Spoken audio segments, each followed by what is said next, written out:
In this episode of the Exploring from Security podcast, what are the hiring trends in cybersecurity for 2025? Computers now have primary control of critical functions. Houston, recommend vector transfer. Your go for APU shutdown on time. Roger, go for deploy. Nice to be in orbit. Welcome to the Exploring Information Security podcast, where you will learn, explore, and grow your security mindset. I am your host, Timothy D. Block, and in this episode, we'll be exploring hiring trends and security to start 2025. With me to do that is Erin Barry. She is a VP of Security Talent at Code Red Partners. Show notes can be found at exploresec.com/EIS. Feedback for the show can be found you can send it to timothy.dblock@exploresec.com. You can hit me up on LinkedIn. If you're looking to give me feedback on LinkedIn or really just connect, let me know you listen to the podcast. I have a lot of people that hit me up for connections on LinkedIn. So if you're looking to connect, we'll happily do it. Just let me know you listen to the podcast. Also, if you want to help grow the show, you can rate the podcast on your favorite podcast platform. So this one was one that I did last year. It was one of the early ones when I relaunched last January, and I had Erin on again last year, and I really like having her on. So I thought, actually a couple weeks ago, like, why don't I do another one? Because it seems like she said the market last year was crazy. And so far this year, I feel like just based on what I've seen, in the news, LinkedIn, talking to people, it's crazy again. I feel like it's even worse than last year, but I don't know for sure. But talking to Erin, she does focus on the startup arena, which is still kind of telling as far as like hiring trends, because a lot of, as you hear us discuss, she deals with a lot of the FANG too. So Facebook, Apple, Amazon, Google, Microsoft, what they kind of set the tone for a lot of the companies. So if they're laying off people, a lot of companies are like, oh, what's going on with these big companies? I guess we'll follow suit. Right or wrong, that's just kind of how the market is. But as you'll see, we talk about some of the stuff, and particularly too with like startups and what's happening in that arena.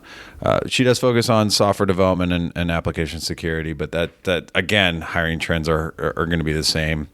And someone with, Code Red kind of breaks them out by, different arenas. So getting a recruiter that's across the board might be more insightful. I don't know. I feel like we're still you're going to get a lot of value if you're looking for a job or curious about the job market out of this. Erin really kind of digs in on some of the different things that she's seen from her perspective, what companies are hiring for.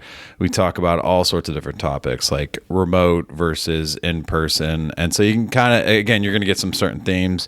A lot of these align or are very similar to what I've heard just talking to other people. So really excited about this episode. I think this will become a regular thing that I do each year, is kind of start off the year with like, what's going on with the job market. I think that's will help people, especially in their job search. And if you're looking for a job, good luck. If there's anything I can do, would happy to connect, promote or amplify any sort of job search on social medias. I am on Blue Sky now. I keep forgetting to promote that, but I'm on Blue Sky. I'm still on Twitter. I don't know how useful Twitter is at this point. I still use it for security research-based stuff, but I'm on LinkedIn, and that's about it. So with that, let's go exploring. Gosh, the market is it's kind of weird just based on what I'm seeing. And I was like, it was a good conversation last year. I think a lot of people really enjoyed it, appreciated it. Was the one we did last year. Mm-hmm. We're talking about the market and upcoming things and kind of what you're seeing from your perspective, which I think is great. And I was like, maybe I just need to make that as stable. So, if you're still in the recruiting next year, I might hit you up again. But, happy to. Yeah, that was kind of the genesis of it, is trying to, just understanding the market, because it does seem like a lot of, and it feels like last year you were like, yeah, it's kind of weird, crazy. And I feel like it hasn't really changed. And I don't know if that's because of the election or if just the market never corrected or what, or like what you're seeing. Yeah. So 2024 was very busy. It was probably my biggest year in my career so far, which is exciting. And it does seem to be very busy. I think a lot of companies were probably waiting for the election to wrap up. Every 4 years, it's kind of a tricky dance. But it's been so busy. Like even over the Christmas break, I continued to get work, and it's like remained pretty busy. It seems like a lot of companies are getting funded. So it's a big push in like the startup area where I work. A lot of like startups. I think I'm working Series A through E right now.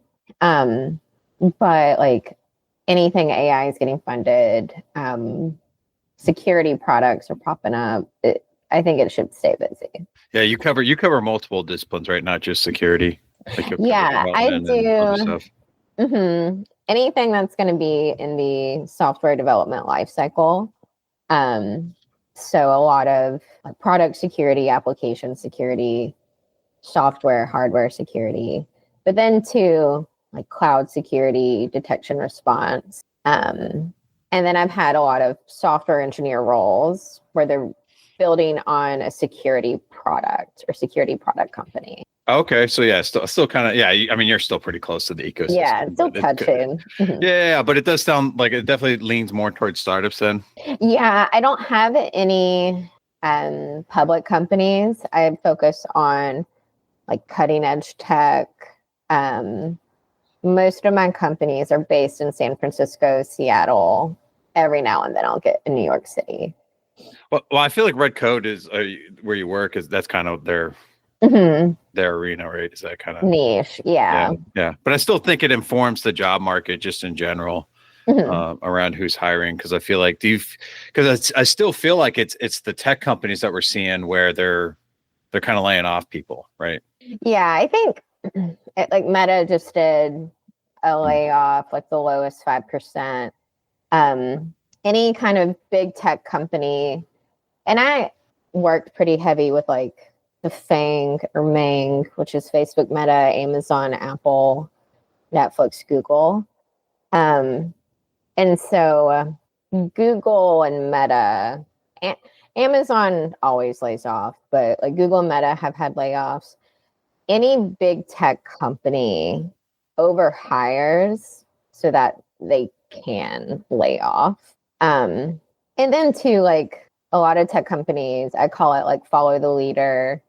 If one big tech company does a layoff, then all the other tech companies are like, I can get away with a layoff too. And I won't be as like brutalized because we're all doing it.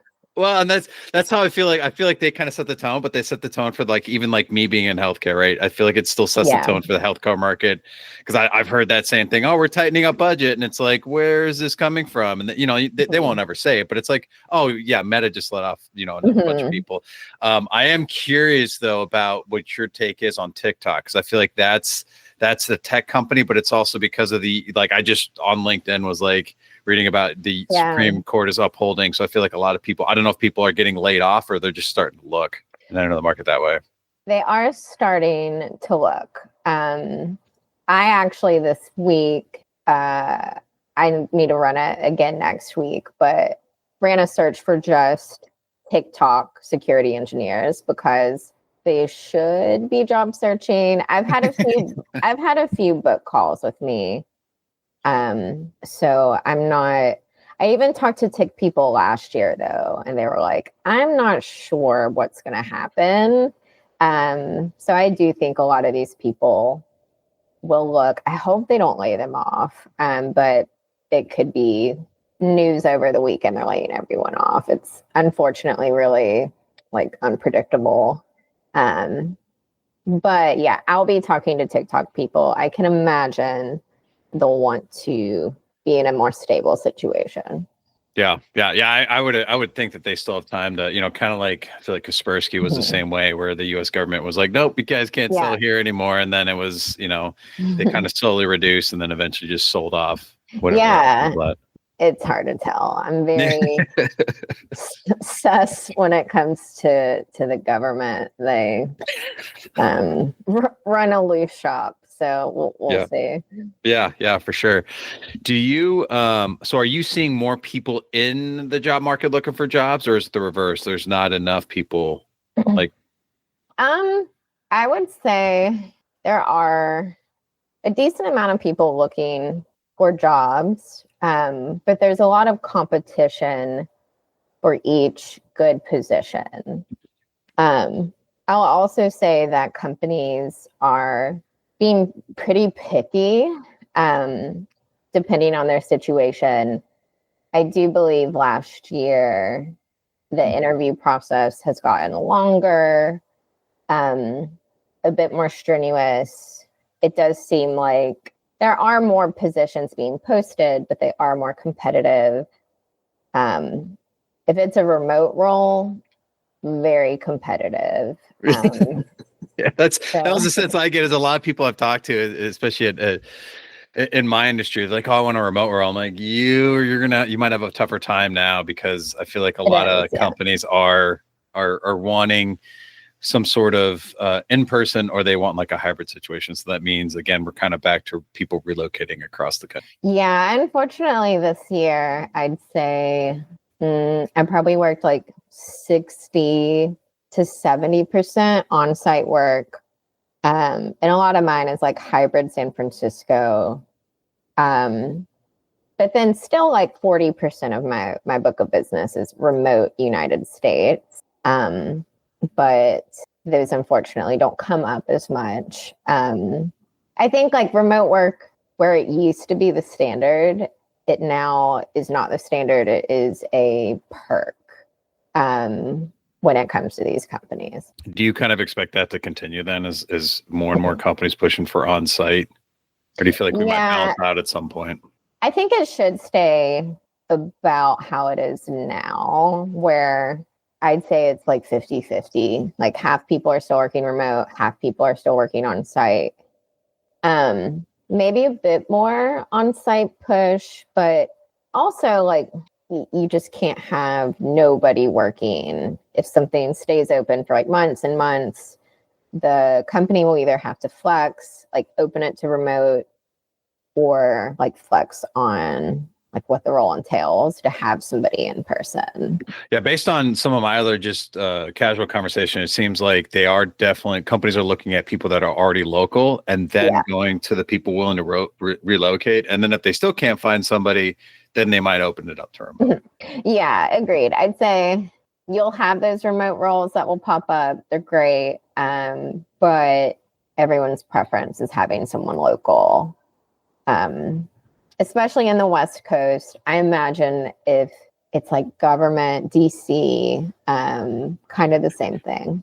Yeah. Well, I'd even say like healthcare here in Nashville. I will say like the company I'm at, my boss prefers on-site because, and some other leaders I know, another healthcare company I know, that they are fully remote. Like they allow remote. If you want to come to the office, you can come to the office. So it definitely seems like a mix, but I definitely feel like there are a lot more companies. Like I feel like CEOs just in general prefer people to be on-site.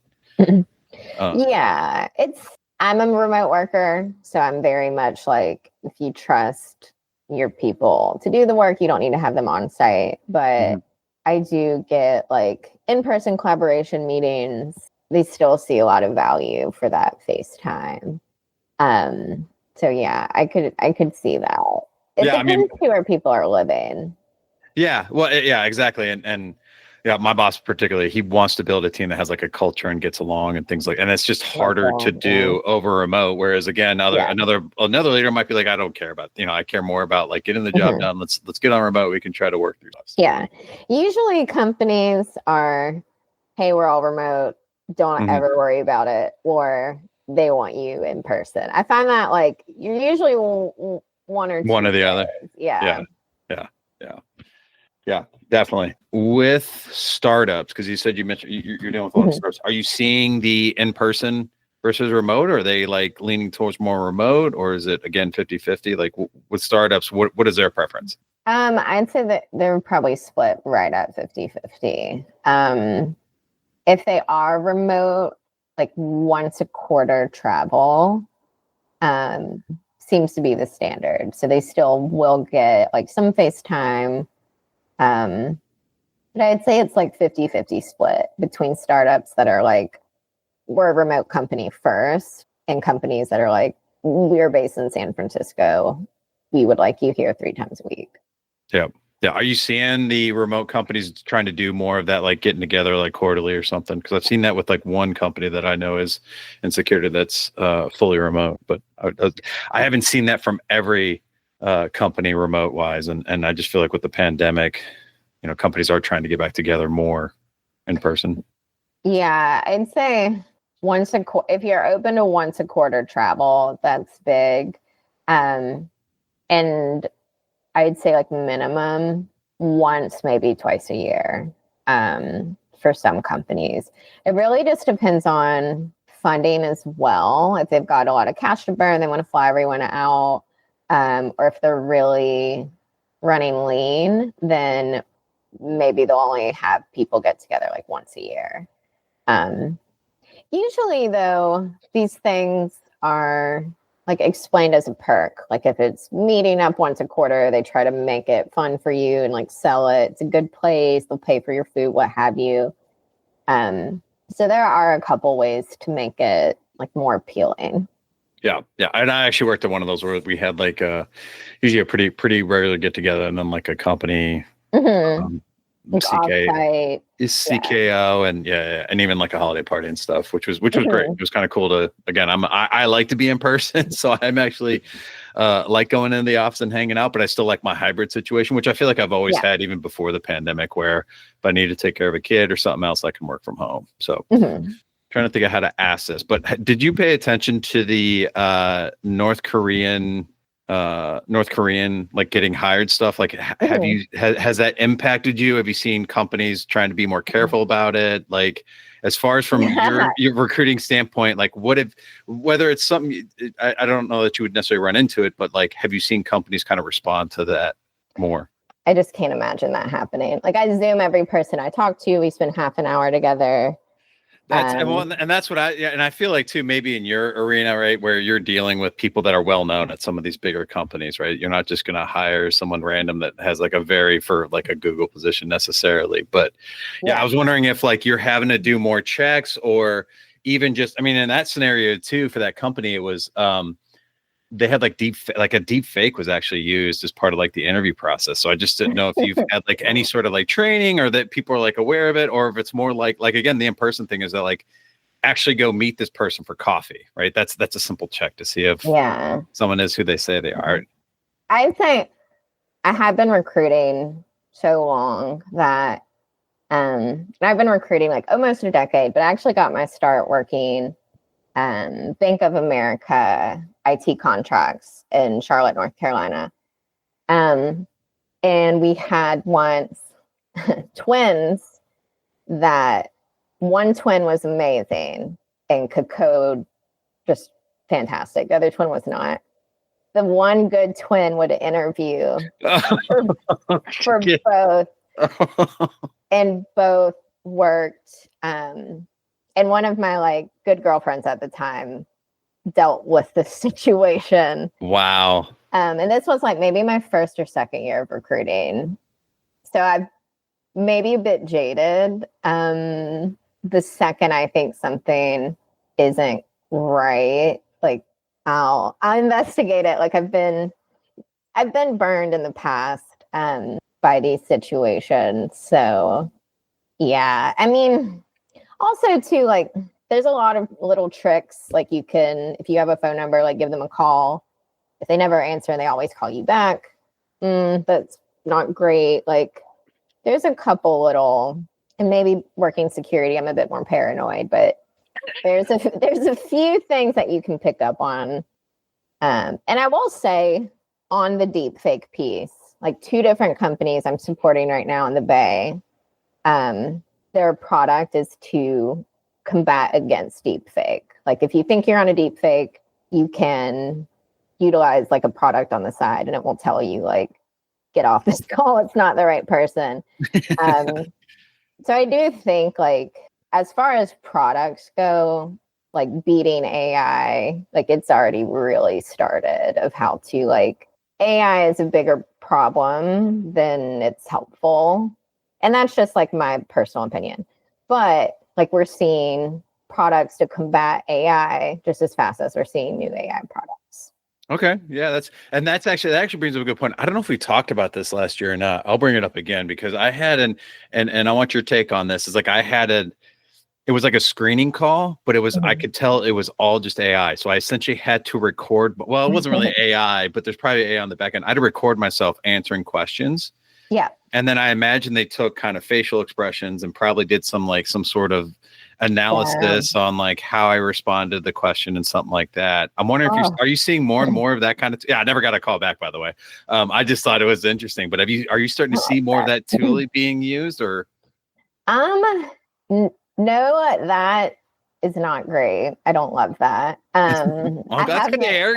I didn't like it either, but I thought it was interesting. I would say the one thing that's come up a couple times is one of my candidates will do an interview, and then right after the interviewer calls me and it's like they were using AI on the interview, decline them immediately. We don't want to move forward with them. And that's happened numerous times. Don't utilize AI during an interview, even if you think you're being sly. It doesn't work. Right. Like, and there's good engineers too, where I'm like, you would have gotten the job if you just would have done it yourself, but because you had something pulled. I will say interviewers are checking for if you're doing like your eyes keep looking one way, like, like a bunch of people are getting caught for that. And then the company never wants to interview you again. Like it's not worth it. I mean, I guess it's cheating. Like I hate it feels very like collegiate, like, oh, you're plagiarizing, but like interviewers and companies are like, Well, do you feel like companies need to be upfront about it? Like, don't use AI in it because I to that point, well, they're trying to catch you. Yeah. Well, yeah. Well, and to me, it is like, well, again, and this is just to me basic, like human interaction on like a call, like you and I right here, people can't see this audio, but I have a notebook, right? So I'm writing notes. If I'm sitting here typing notes, you're like, is he checking the email? Is he actually paying attention to me? Right. And that can be the same thing for like an interview, right? Where it's like, just if you're doing something else, people are going to immediately go, oh, they're using AI. And they might be, or they might, I don't know why you'd be typing otherwise too, other than trying to Google answers, but. Yeah. What they'll do is, if maybe they're not sure if you're using AI, but you still do good, they'll put you with another interviewer. Mm-hmm. And if that other interviewer thinks you're using AI, then you're done. So don't use it. So just don't use it. Just don't use it. Like prep with it. Prep I think is a good one. Yeah, utilize it for prep. I have a lot of my companies will have like a HackerOne or Leak Code style interview. So like you can probably like punch in a chat GPT, like maybe some test runs, but yeah, don't use it while doing an interview. Ideally. Yeah. So kind of looping this all around. Cause one point I want to make with the North Korean, but I think it kind of applies to all of what we just talked about here. It's that like, when you're checking for, like you were doing some of the basic checks from a recruiter standpoint, right? And there's all these different things that people are doing. And again, being in the field for 10 years, so you've probably seen it all. And that's why you work at a company that works with these high, the FANG, right? Is because you're going to vet people really well versus, your typical company recruiter or a bad recruiter that just doesn't, know what they're doing or check anything. So like for the North Korea isn't a special thing. It's like that would have just been a bad candidate because there would have been enough red flags to really call it out. Right. Yeah. And you can take a look at someone's resume and look through. It's really not that hard to find. Like there's a couple colleges, for example, that aren't real colleges. They're just like visa shops. So if you take the time to actually like look at a resume, you can kind of figure out what, is real or like what isn't real. Certain companies, a lot of times though, like I need to see an actual position or like an actual degree. Yeah, there's just a few things that you can do that should alleviate that process. Like, yeah. But if you're not like hiring all the time, maybe you could get caught up. But Yeah, absolutely. there's a few things. Are you using AI more in your job to vet these job or these resumes? No, so I'm very like old school. I use LinkedIn Basic versus like LinkedIn Recruiter a lot. I Zoom every person. And then like a lot of my searching too is like a lot of like research type work. I don't really utilize it. I get pitched on a AI recruiting tool probably every day though. Yeah, I'm sure you do. Yeah. So I know they're out there. Yeah. But I'm just like, I'm kind of like a boomer about it. I'm like, I wouldn't, yeah. but I mean, I'm with you. I wouldn't even say it because I think there are certain things when I look at a resume, right? One of the first things I'm looking for, because to me, a resume is a written test, is if I'm hiring someone, how much grammar and English do I have to do with you? And I did not like English in high school or college at all. So it's like, so that's my first check, is to see, is it formatted properly? Or do you have punctuation consistently? Do you have some of these basic stuff? And then if it looks really bad, it's kind of like, I'm not going to go through this person's experience. And sometimes to me, it's also just like, experience puke is what I called it the other day, because it's like you just puked your entire experience on there, whether it's relevant to the job or not. So to me, I'm like looking for something that looks like, those are some of my first red flags. And then if you pass that, that's when I'm moving on. But I don't think necessarily, because I have played with this a little bit. It's like, here's the job description. Here are candidates. Right. Tell me which ones are your top. And I will tell you, I aligned with some of them. I didn't align with other ones of them. So I don't, I'm with you. I wouldn't feel comfortable necessarily just offboarding resume review to some AI tool. I know a lot of managers want to, but to me, what I've always told hiring managers is that like, hiring is probably one of your most decisions you can make as an organization, because this person's coming in, you're paying them six figures potentially. For some of the bigger companies too. That's probably why you're seeing a lot of the longer hiring processes as well. You're paying them six figures, and it's like, you want to make that decision yourself and not necessarily rely on a tool that might make a mistake. Yeah. And I'd say like for example, like the LinkedIn AI, I didn't ask for it. I don't want it. It's just shoved down my throat. But LinkedIn, I'd say like once a week will be like, hey, this is LinkedIn AI. Here's the top candidates for your jobs. I don't even look through it. I've looked through it in the past. It's not good. Like it doesn't correctly identify talent. If I knew how to turn it off, I would, but I can't. So I use it less and less. Like my goal is to get off of LinkedIn. Well, good luck. It's gotten so bad. Like we just did the whole negotiation for our LinkedIn contract stuff. And they're like selling hard on 3-year contract. Yeah. And I was just like, I don't want to be on this platform for 3 years. And I was like, and I hope somebody makes something else. Is there something else? That would be my question. Is there something else that you use or rely on or go to for candidates? I get on GitHub a lot that's a good one. Mm-hmm. Yeah. Especially, I guess, if you're in the software development space, and to me, that's like, that should be on the resume anyways, right? It should. Yeah. I'm big on GitHub. I'll jump on Google. I'll get on YouTube. Some of my really tricky, like blockchain cryptocurrency roles, I get on Twitter. There are a few things like personal websites. GitHub's going to be your best bet though. If you're a technical person, if you're a coder, scripter, you want to be a builder. I know it's a pain, but like spend some time, throw some stuff on your GitHub. But like LinkedIn is, I call it like Facebook. It is. It's become a lot more pitchy too, with all the vendors and if you'll excuse me, all the recruiters talk, which I like promoting the recruiting stuff, but even still, it's kind of, a lot of them, 90% of recruiters are bad.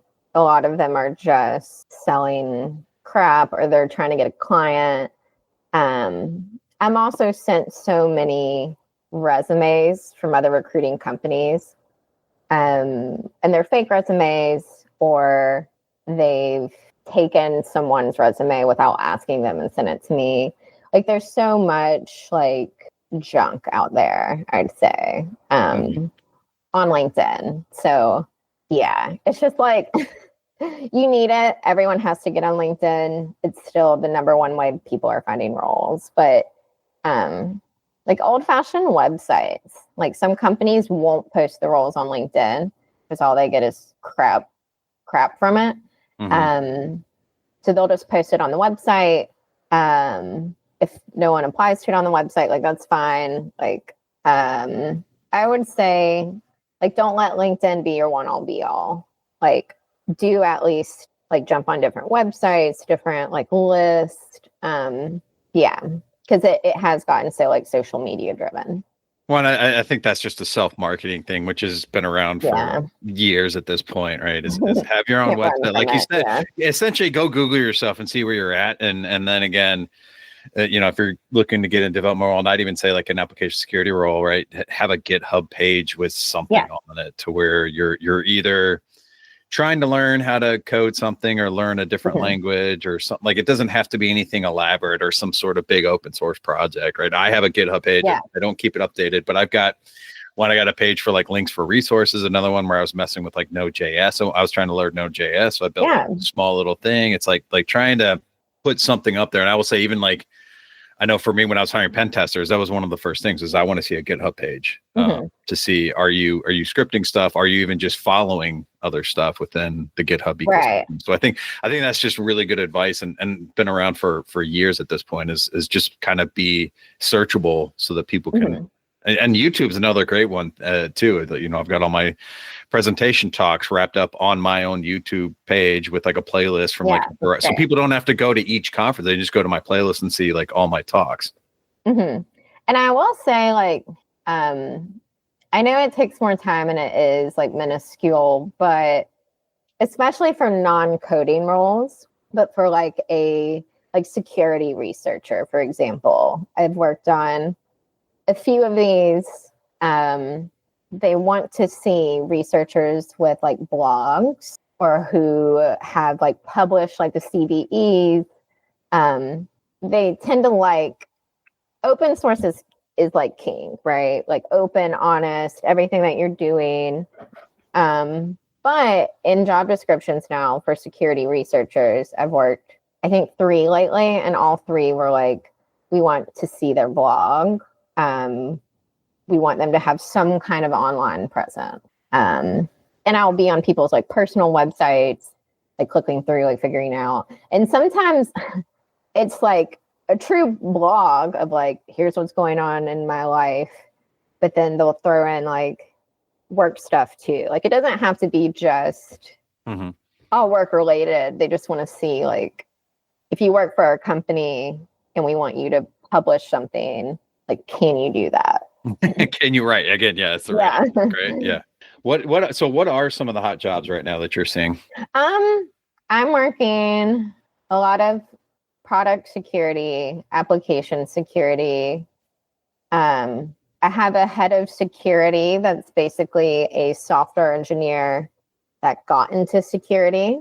I have a VP of AI engineering for a security product company. Okay. And then I've got, probably 6 different blockchain companies I'm working with and working on. What's the experience required for an AI role, just in general? Like, because I feel like either you had to have been working on this before the whole Gen AI explosion, or you're really getting into the Gen AI stuff. So it depends on the company. I've talked to quite a lot of people at like DeepMind, for example. But those people are pretty secretive and like very like Google based. A lot of companies want to see people with an AI background. Some people have like a PhD in data science and got into it.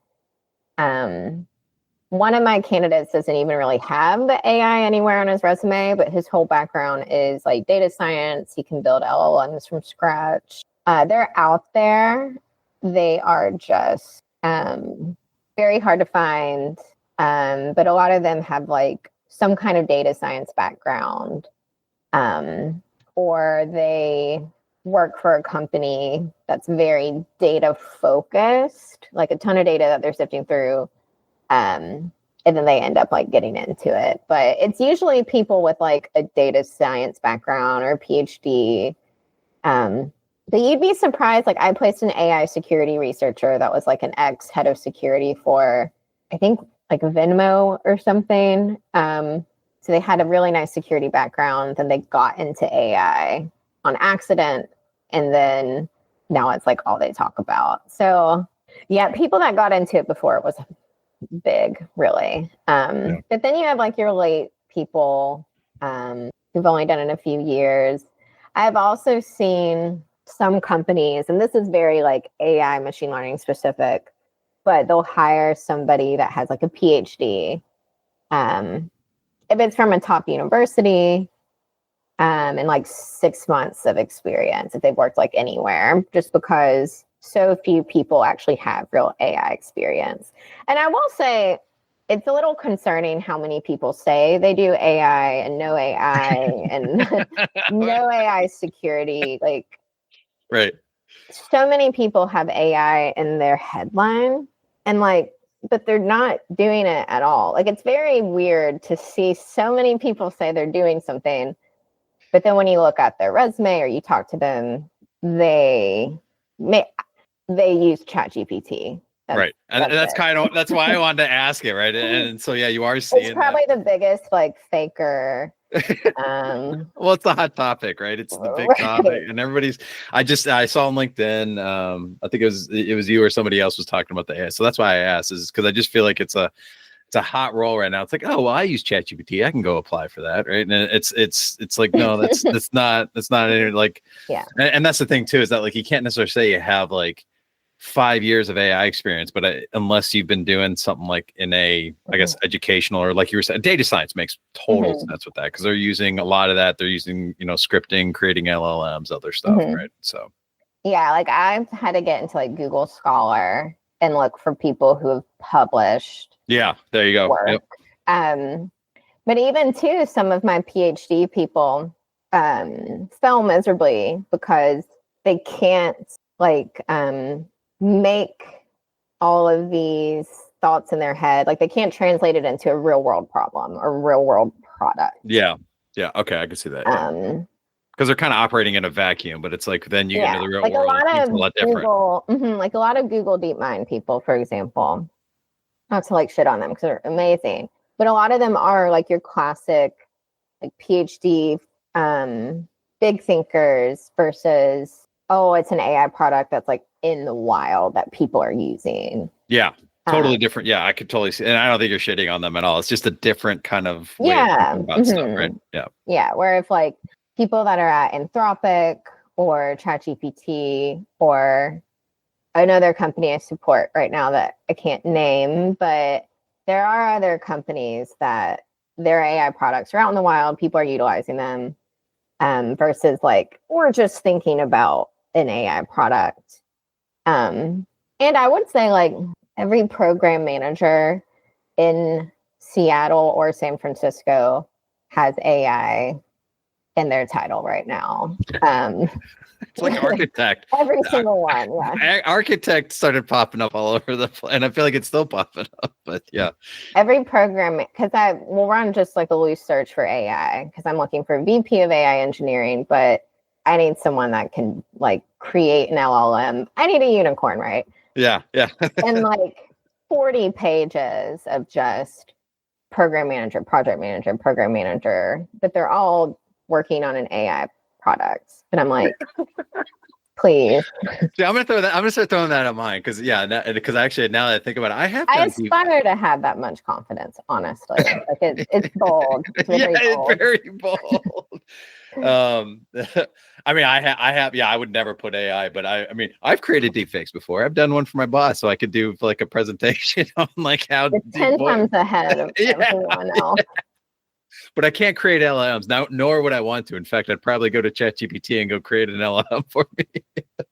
Right. Like it's pretty like there are your data people and there are not. Like it is, I think it is very wild for all these people to say that they are doing AI and like AI experts, AI security, when they absolutely aren't. But like the same thing with like crypto, Web3, blockchain. There, I would say 90% of people that say they are experts in the space, like they aren't. Because the people that actually are, they don't need to broadcast like what they do. Like probably the best cryptocurrency person I know and have worked with, he doesn't even have a LinkedIn. Like I had to find him on Twitter. So I would say between AI and like blockchain, like so many people think that they're experts or they say that they're doing it, when in reality, like it is the 5%, the 10%. Like it's people that were doing it before it was hot. Like I know it's very tempting to throw a buzzword in, but if you're not like capable at it, just don't do that or learn about it and then add it. Upskill. I just hate I hate all the buzzwords because people get a little loose with them. Oh yeah, for sure. All right. We're coming up on time. What would you like to plug? Honestly, probably just like my LinkedIn profile's main source of truth. I always post all my positions I'm working. Referrals are like the best for business. If I post something you're not a fit, it's just Erin Barry at Code Red Partners. I might be doing a little bit of speaking this year. I'm not too sure yet. But I think the earliest would be April at B-Side San Francisco. But it takes some time to figure out who all they want to talk. But you've submitted? Yeah. I submitted a talk. So I'll find out in the next month or two. And then I might do a local talk. I live in the state of Virginia, but every talk I've done has been in San Francisco. So I really for me this year, I'd love to do a local talk, either Virginia, DC, North Carolina. But once again, I push everything out on my LinkedIn. I can't get away from it. Yep. Nope. Totally get it. It's a necessary evil at this point. I know. It's fine though. I just wish it wasn't owned by Microsoft and just turns into a worse platform every month. Maybe someone else will come up with something else. Who knows? I don't know. I hope so. Yeah. All right, Erin. Well, thank you for joining me to discuss, I guess, the recruiting landscape and the job market. It is positive, though. Yeah, that's good. It's good to hear. Positive. Yeah. Positive, competitive. I'd say one last quick tip is just research the company before you interview. Mm-hmm. I know it's so small, but I've had too many interviews chosen by who was more passionate about the company, who did their research. At the end of the day, you can be technically sound, but the soft skills are still extremely important. Yeah, absolutely. Cool. All right, so that's the recording. I'm going to stop it there.